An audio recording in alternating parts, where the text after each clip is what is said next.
Faith under fire. You remember in 605 BC, Daniel, he's one of the young men. Daniel and three of his friends, they get taken off into Babylonian captivity. This is the first of the deportations. You had deportation 605, 597, 587. So you have Daniel and Hananiah, Mishael, and Azariah. They're taken captive during that first deportation. And their Babylonian captors, of course, gave them new names. And Daniel becomes Belteshazzar, and Hananiah, Mishael, and Azariah become Shadrach, Meshach, and Abednego. Very famous names. Then in chapter 2, King Nebuchadnezzar, he's troubled by dreams, and it seems to be one dream that he has repeatedly, because it's referred to in plural, and then you see he's talking about a dream. But he's troubled by a dream, and he wants the magicians and the astrologers to tell him what the dream means. And they say, okay, we'll do that. That's fine with us. You tell us the dream, and we'll tell you what it means. And he's not going for it. And he says, no, I got another idea for you.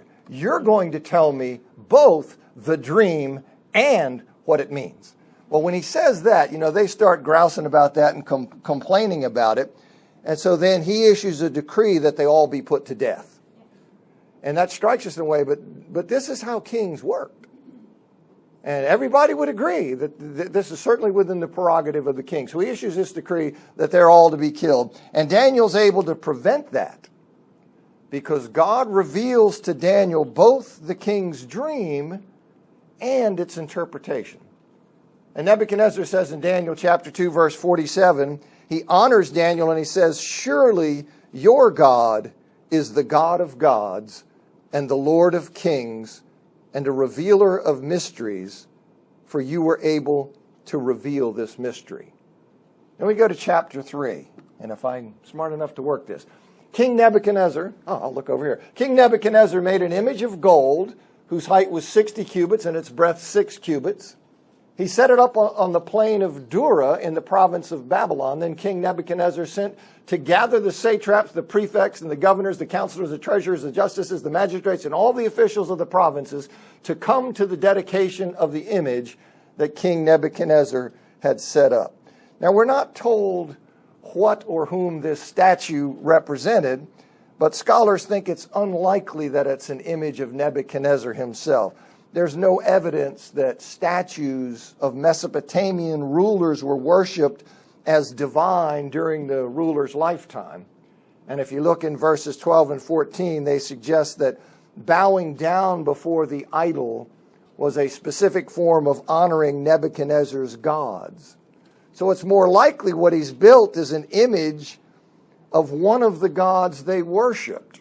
Perhaps it was Bel or Marduk or Nebo, also known as Nabu, these Babylonian gods. And you think, well, in 247, after what he just said about Daniel's God, why is he forcing all of his subjects to worship an idol that he's built? Well, of course, polytheists would have no problem with worshiping many gods, and this particular god or gods of the images he's made may have been more closely associated with Babylonia. And I can see Nebuchadnezzar thinking, look, it's politically unwise for me to exalt a foreign god. I better get, plugged in with people to let them see that I'm down with Babylonian gods. So I can see him constructing this. Then we see in chapter 3, 7 to 12. Did I miss part of that? Did I miss part of 3, 1 to 6? Yes, okay. I missed that part there where it says the satraps, prefects, governors, counselors, they all gather together. And the herald in verse 4, the herald proclaimed aloud, you are commanded, O peoples, nations, and languages, that when you hear the sound, the horn, pipe, lyre, trigon, harp, bagpipe, and every kind of music, you're to fall down and worship. You knew that. But I meant to read that and I didn't. So then we get to 3, 7 to 12. He says, therefore, as soon as all the peoples heard the sound of the horn, pipe, lyre, trigon, harp, bagpipe, and every kind of music, all the peoples, nations, and languages fell down and worshipped the golden image that King Nebuchadnezzar had set up. Therefore, at that time, certain Chaldeans came forward and maliciously accused the Jews. They declared to King Nebuchadnezzar, O king, live forever. You, O king, have made a decree that every man who hears the sound of the hornpipe, lyre, trigon, harp, bagpipe, and every kind of music shall fall down and worship the golden image. And whoever does not fall down and worship shall be cast into a burning fiery furnace. There are certain Jews whom you've appointed over the affairs of the province of Babylon, Shadrach, Meshach, and Abednego. These men, O king, pay no attention to you. They do not serve your gods or worship the golden image that you have set up. Now, I'm sure that many of those present thought that it was absolutely a crazy decision by Shadrach, Meshach, and Abednego to not worship the image that the king had set up. I mean, these foreigners, they had status within the kingdom. They were high-level administrators. They were foreigners. And they'd been put into a position of high-level administrators.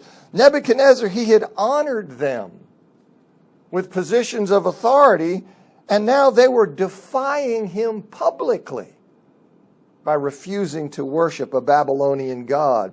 Can you just imagine the advice that they'd be receiving from their pagan friends? I'm sure they were being told in 100 different ways that the prudent thing to do was to obey Nebuchadnezzar's command. And these three, Shadrach, Meshach, and Abednego, they could have made excuses, right? I mean, they could have rationalized bowing down before this image and, come out, soft pedaled it and gotten around it. There were ways they could have done that. They could have said, look, we're not really worshiping it. We're just bowing down and offering praise with no heart behind it. It doesn't mean anything to us. This is just some kind of physical thing we're doing. That doesn't matter at all. After all, we know there's only one God. These things are meaningless, so it doesn't matter that we bow down and we praise this thing because our heart's not in it. Now, if Jews, they could have rationalized by saying, listen, if we refuse to do this, and the Jews wind up being labeled as rebels or enemies of Babylon, it's going to make it much harder for us to persuade Babylonians to worship the true and living God. It's going to be counterproductive. The smart, wise thing to do in the long haul is for us to go ahead and bow down and do this. They could have told themselves that, listen, surely the Lord does not want us killed. I mean, surely that's not what he intends. He's the author of life. And besides, we can do more good for God alive rather than dead, especially given the positions we have. We're in positions of power. Can you imagine all the good things we can do for God if we continue living in this position? So certainly God doesn't want us to die. They could have told themselves, look, the command against idolatry was not intended to cover a situation like this. I don't think the Lord meant that we are to refrain from idolatry to the point of suffering. He meant we should refrain from idolatry when it's reasonable to do so. After all, reason's a gift from God. And so I can see these guys having many ways of spinning this and convincing themselves and rationalizing why they should go ahead and do that. Now, of course, today, we don't tend to bow down to statues, but there are all kinds of idols that vie for our devotion. There's money, power, status, fame, respect, happiness, ease, comfort, pleasure, and tranquility. All of these things compete for our allegiance. And we live among people who worship these things, who make these things the focus of their lives. And it's very easy to let one or more of those things slip onto the throne of our lives. I've told before the story when I was a young Christian. I hadn't been a Christian just a few months.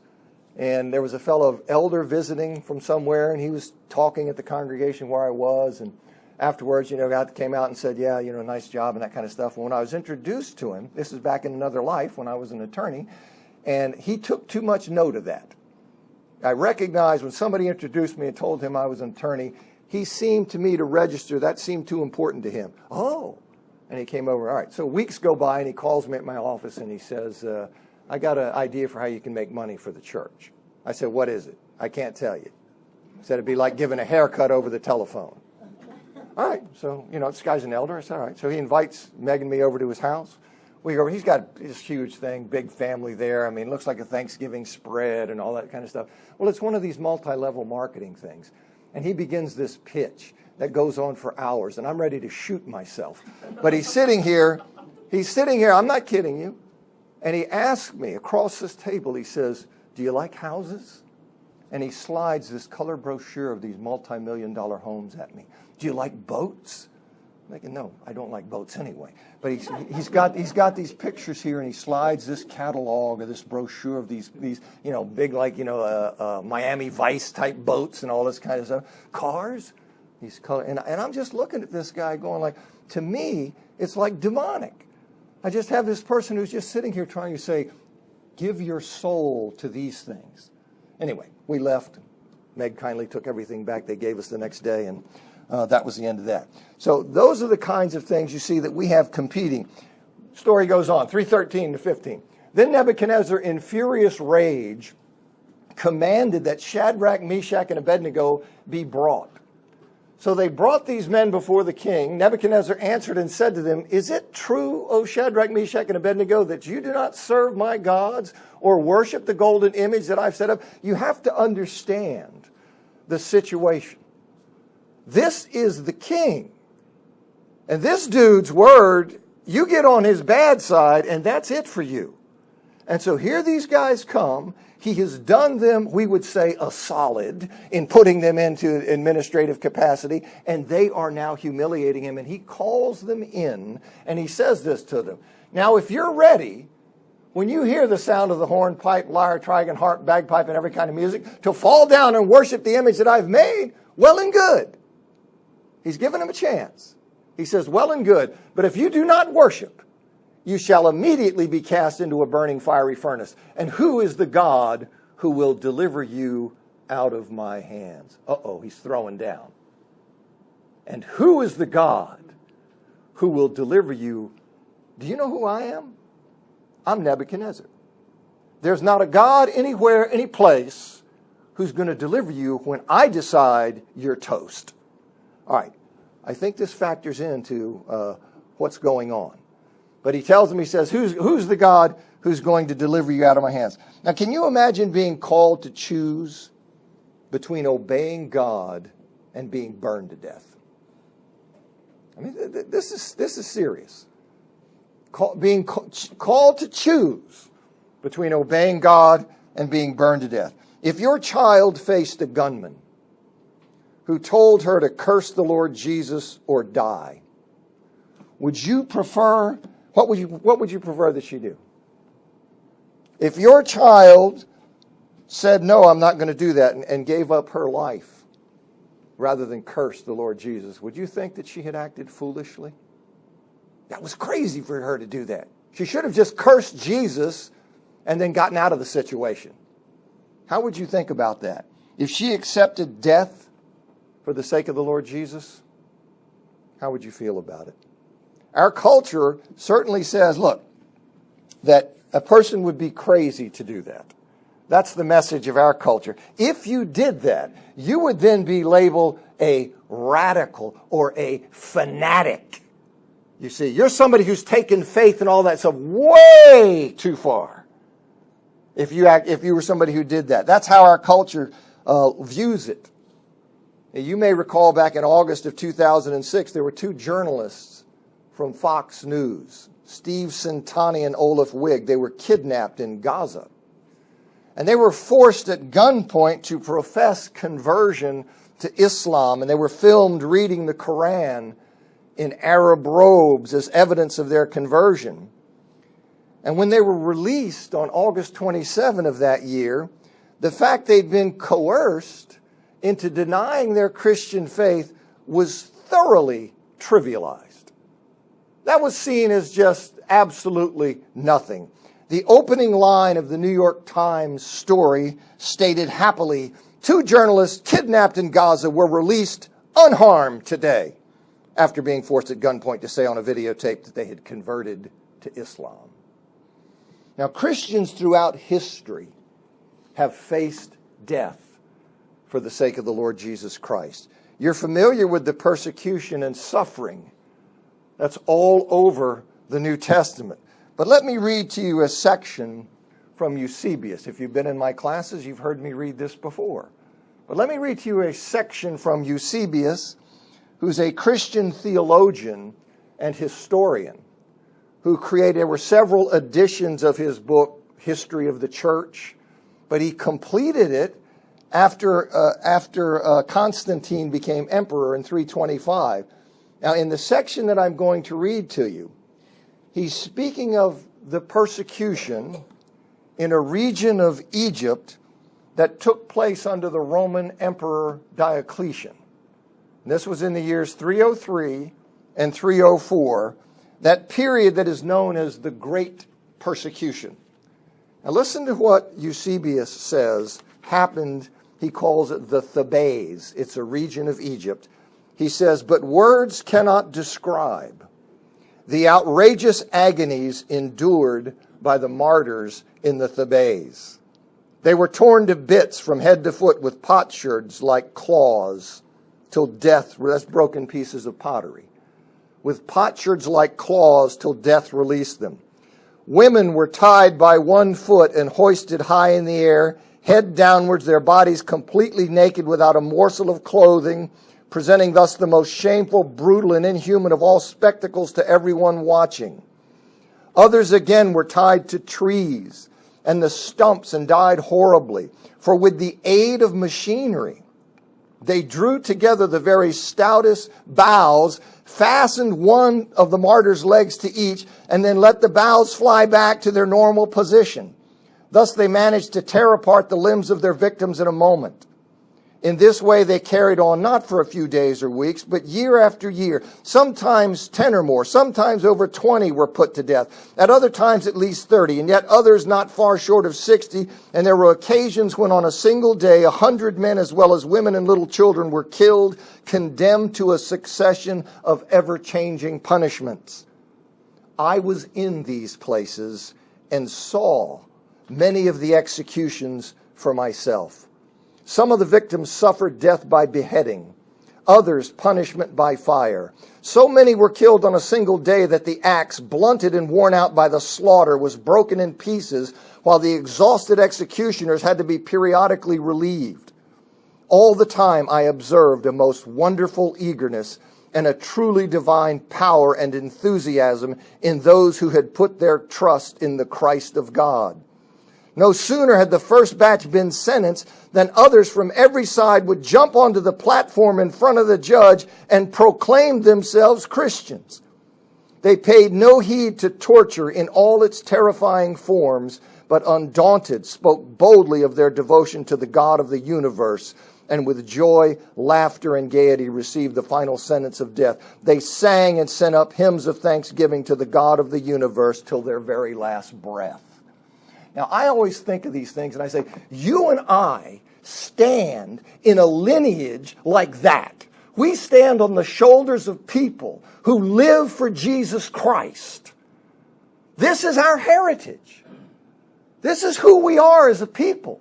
So let the world say, well, that's fanatic and that's crazy. But you see what happens here with Shadrach, Meshach, and Abednego. Now, fortunately, in this society, we're unlikely to be placed in a situation, a life and death situation over our faith. But there are still times, you see, when we have to choose between obeying the Lord and avoiding some suffering or hardship short of death. We have to choose these things. Obedience isn't always an easy road. I don't know where we'd ever got such an idea. It isn't always an easy road. Sometimes it's quite costly. Paul was well aware of that. Paul says in Philippians 1:20, I eagerly expect and hope. He's in prison. I eagerly expect and hope I will in no way be ashamed, but will have sufficient courage so that now as always Christ will be exalted in my body, whether by life or by death.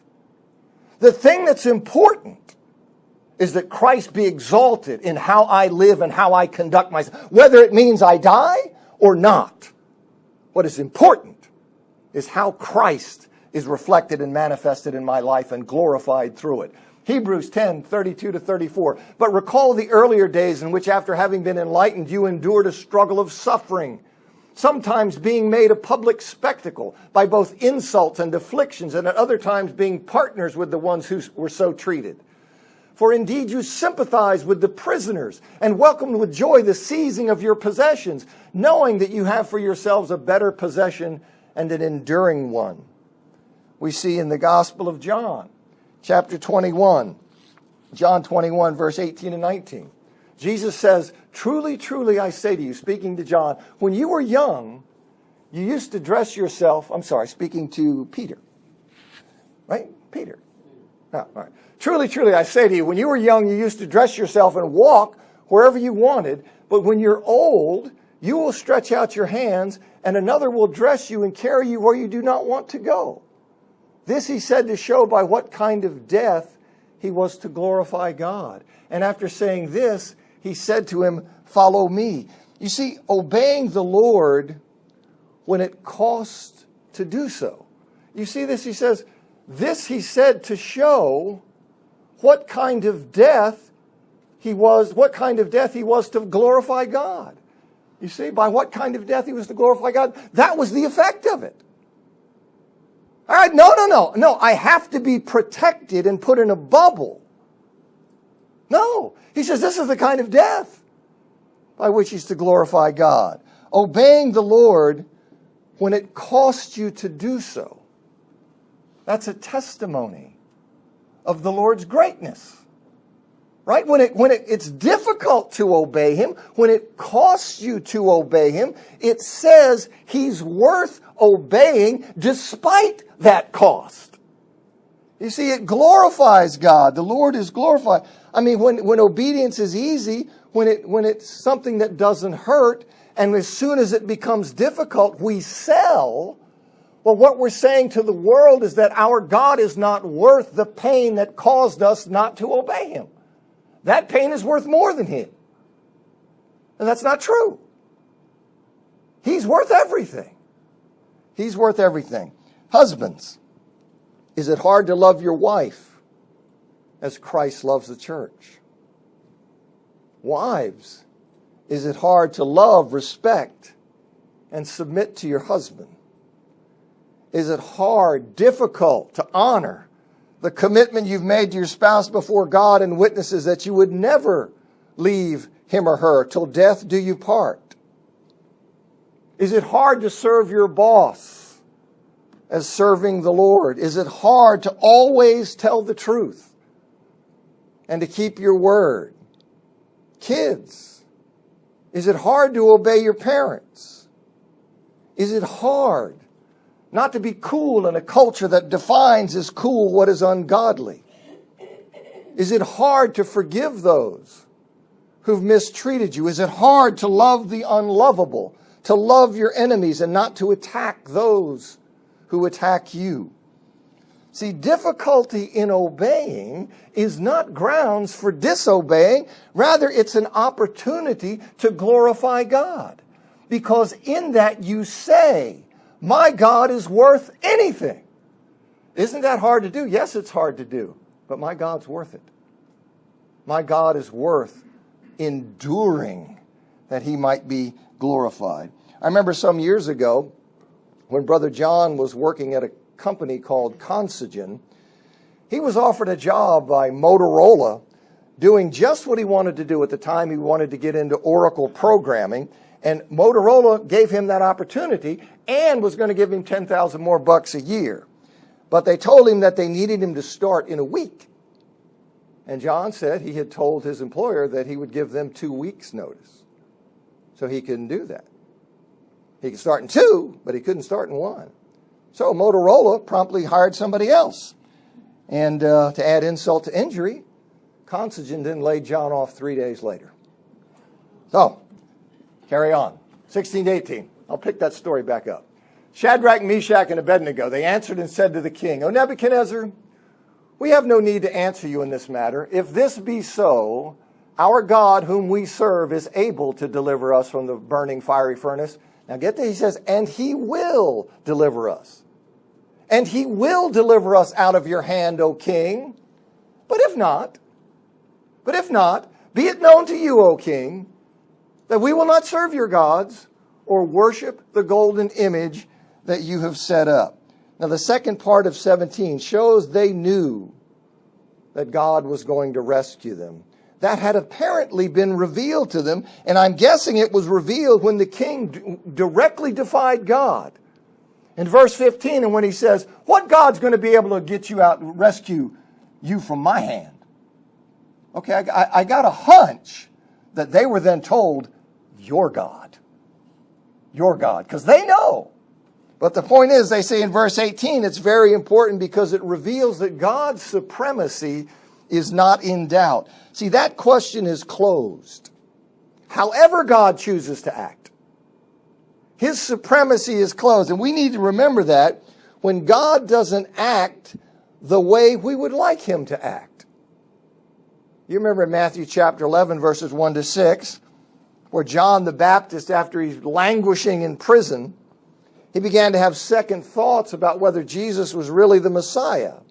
See, he was suffering. He had a different expectation of what the Messiah's arrival meant. And as he languishes, and as the world continues to go on the way it is, he begins to wonder, what's up with this? Is there something that I've missed? And he sent disciples to ask him if he was in fact the promised one. And Jesus tells him, you go report back to John that he was fulfilling the Old Testament signs of the Messiah. And then in verse 6 he said, tell him something else. He says, tell him, blessed is the man who does not fall away on account of me. He was saying that one is blessed who does not lose faith in him when he does not conform to their expectations. See, when he doesn't conform to their expectations, how they think he should act, they said, no, you have to hang loose because I'm sovereign. And so he tells them that. Now here in Daniel, what we see happening is 19 to 30 says that Nebuchadnezzar was filled with fury, and the expression of his face was changed against Shadrach, Meshach, and Abednego. He ordered the furnace heated 7 times more than it usually was heated, and he ordered some of the mighty men of his army to bind Shadrach, Meshach, and Abednego and cast them into the burning fiery furnace. Then these men were bound in their cloaks, their tunics, their hats, and their other garments, and they were thrown into the burning fiery furnace. Because the king's order was so urgent and the furnace overheated, the flame of the fire killed those who took up Shadrach, Meshach, and Abednego. I'm thinking their clothes caught on fire. And they burned. And these 3 men, Shadrach, Meshach, and Abednego, fell bound into the burning fiery furnace. Then King Nebuchadnezzar was astonished and rose up in haste. He declared to his counselors, did we not cast 3 men bound into the fire? They answered and said to the king, true, O king. He answered and said, but I see 4 men unbound walking in the midst of the fire, and they're not hurt. And the appearance of the 4th is like a son of the gods. Then Nebuchadnezzar came near the door of the burning fire furnace. He declared, Shadrach, Meshach, and Abednego, servants of the Most High God, come out and come here. Then Shadrach, Meshach, and Abednego came out from the fire, and the satraps, the prefects, the governors, the king's counselors gathered together and saw that the fire had not had any power over the bodies of those men. The hairs on their heads were not singed. Their cloaks were not harmed. And no smell of fire had come upon them. Nebuchadnezzar answered and said, blessed be the God of Shadrach, Meshach, and Abednego, who has sent his angel and delivered his servants who trusted in him and set aside the king's command and yielded up their bodies rather than serve and worship any god except their own God. Therefore I make a decree. Any people, nation, or language that speaks anything against the God of Shadrach, Meshach, and Abednego shall be torn limb from limb, and their houses laid in ruins. For there is no other God who's able to rescue in this way than the king promoted Shadrach, Meshach, and Abednego in the province of Babylon. Faithfulness is the path of blessing. You know, when you and I look at things, it doesn't always look that way. It looks like I'm sticking my head in a vice. But faithfulness to God is always the way to go. Always the way to go. Now, the rest of the story about Brother John is that he wound up getting a job as an Oracle programmer, making more. Remember, Motorola was going to give him a $10,000 raise. He got a job as an Oracle programmer with a $40,000 raise. And the Lord, you see, the Lord vindicated his faithfulness with a group of people he really enjoyed. And that job was then his springboard to his career at Honeywell, which he's been there for I don't know how long, 10 years, 12 years, 16. Time flies when you're having fun. Now, I'm not saying that that will always happen. The Lord will always do that in this life. You may suffer for your faith, and you may even be killed. But there is blessing beyond comprehension in store for the faithful of God. Let me finish with this text. I love this text. Then I saw a new heaven and a new earth. For the first heaven and the first earth had passed away, and the sea was no more. And I saw the holy city, New Jerusalem, coming down out of heaven from God, prepared as a bride adorned for her husband. And I heard a loud voice from the throne saying, Behold, the dwelling place of God is with man. He will dwell with them, and they will be his people, and God himself will be with them as their God. He will wipe away every tear from their eyes, and death shall be no more. Neither shall there be mourning, nor crying, nor pain anymore, for the former things have passed away. And he who was seated on the throne said, Behold, I am making all things new. Also he said, write this down, for these words are trustworthy and true. You can live your life. You can live your life by what the Lord God reveals to us. He says, you can take this to the bank. I know how it looks sometimes, but you be faithful to me. And I will be faithful to you, and you will spend eternity in a mind-blowing reality that is complete bliss. It doesn't get any better than that. Now, the way we end these things is, if we can help you, we're going to sing a song. You come up, let us know however we can help. Thanks for coming.